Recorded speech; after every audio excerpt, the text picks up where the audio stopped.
नमस्कार, आप देख रहे हैं दोपहर न्यूज। मैं हूं राजेश पिपलोदिया और इस वक्त आपके लिए लेकर आया हूं इंदौर शहर से जुड़ी कुछ खास चुनिंदा खबरें। हम खबरों का सिलसिला आरंभ करें इसके पहले आपसे निवेदन है कि कृपया हमारे चैनल को आप सब्सक्राइब जरूर कर लेवे।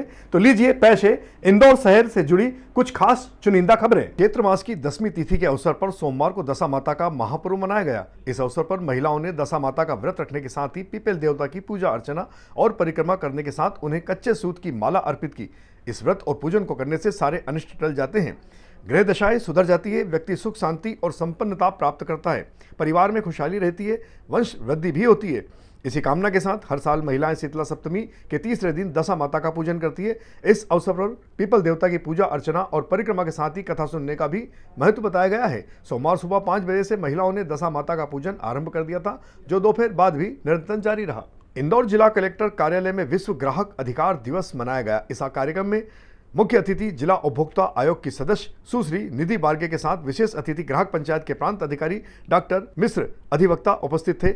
अतिथियों ने जिला आपूर्ति नियंत्रक ML मारू, अखिल भारतीय उपभोक्ता उपाध्यक्ष RN शुक्ला, जागरूक उपभोक्ता के प्रदीप गुप्ता के साथ दीप प्रज्वलित कर कार्यक्रम का शुभारंभ किया। संस्था के प्रवक्ता मनोज कुमार पवार ने बताया कि श्री मिश्र ने ग्राहकों को अनुचित व्यापार को सुरक्षित रहने के गुण बताए। इस अवसर पर ग्राहक पंचायत द्वारा एक प्रदर्शनी भी लगाई गई थी। जागरण पुस्तिका का विमोचन भी इस अवसर पर किया गया। इंदौर जिले के पंजीयन कार्यालय को इस वित्तीय वर्ष में 3077 करोड़ रुपए के राजस्व वसूली का लक्ष्य मिला है, जिसे प्राप्त करने के लिए पंजीयन कार्यालय का अमला अवकाश के दिन भी जुटा हुआ है। पिछले कुछ वर्षों से इंदौर लक्ष्य की वसूली करता आ रहा है, लेकिन इस बार जिला अपने लक्ष्य से कुछ पीछे चल रहा है। दरअसल पूरे प्रदेश में सबसे ज्यादा राजस्व वसूली इंदौर जिला ही करता है। प्रदेश के प्रतिशत में सबसे ज्यादा हिस्सा इंदौर से मिले राजस्व का ही रहता है, इसलिए इस बार शासन ने इंदौर जिले को बढ़ाकर लक्ष्य दिया है। वरिष्ठ जिला पंजीयक दीपक कुमार शर्मा ने बताया कि राज्य शासन द्वारा दिए गए लक्ष्य की पूर्ति करने के पूरे प्रयास किए जा रहे हैं। उसकी तुलना में अभी 2270 करोड़ के करीब राजस्व प्राप्त हो चुका है। शेष के लिए प्रयास जारी हैं। पिछले 3-4 दिन से कार्यालय में दस्तावेजों की संख्या बढ़ी है और आय लक्ष्य प्राप्त करना कठिन है, क्योंकि बहुत महत्वाकांक्षी लक्ष्य है।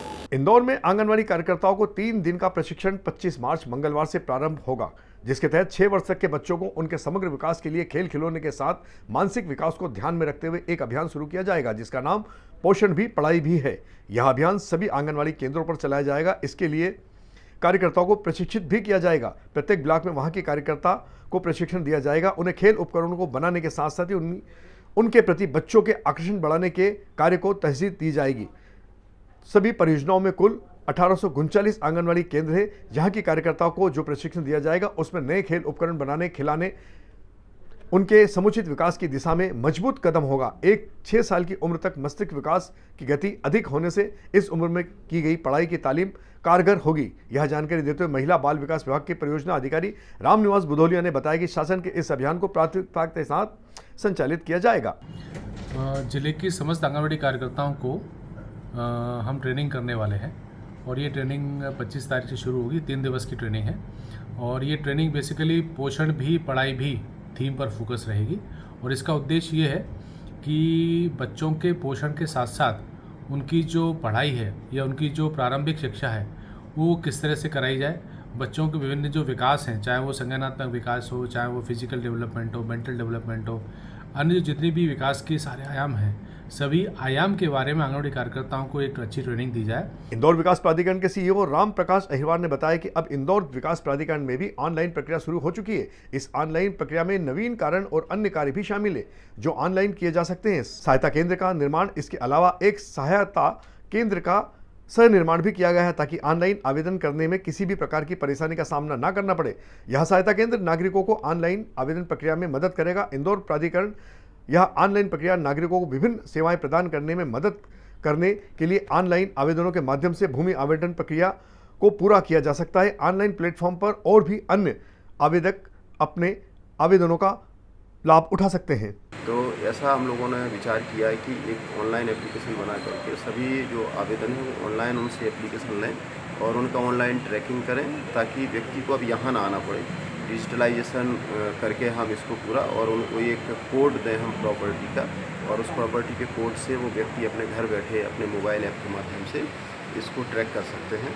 मध्य प्रदेश के सबसे बड़े एमवाय अस्पताल में अब 1450 बेड का एक और सरकारी अस्पताल बनने जा रहा है। मध्य प्रदेश सरकार की कैबिनेट ने 713 करोड़ रुपए की लागत से बनने वाले नए एमवाय अस्पताल को मंजूरी दे दी है। 8 एकड़ जमीन में बनने वाला यह अस्पताल 8 मंजिला होगा। वर्तमान में प्रदेश सरकार द्वारा संचालित महाराजा यशवंतराव अस्पताल पिछले 70 सालों से संचालित किया जा रहा है, जिसकी क्षमता 1300 बेड की है। वहीं इंदौर शहर की बढ़ती आबादी को देखते हुए मरीजों की संख्या भी लगातार बढ़ती जा रही है, जिसके चलते अस्पताल में मरीजों का ओवरलोड हो जाना स्वाभाविक है। लिहाजा सरकार के इस भवन के अलावा एक और भवन बनाने का प्रस्ताव तैयार किया गया था, जिसे कैबिनेट ने मंजूरी दी है। अस्पताल चाचा नेहरू अस्पताल के समीप बने स्टाफ क्वार्टर के पीछे बनेगा। इसे बनाने में कम से कम 3 साल लगेंगे, जिसमें 500 बेड की क्षमता का नर्सिंग हॉस्टल, पार्किंग, 40 बेड का ट्रामा सेंटर भी बनेगा।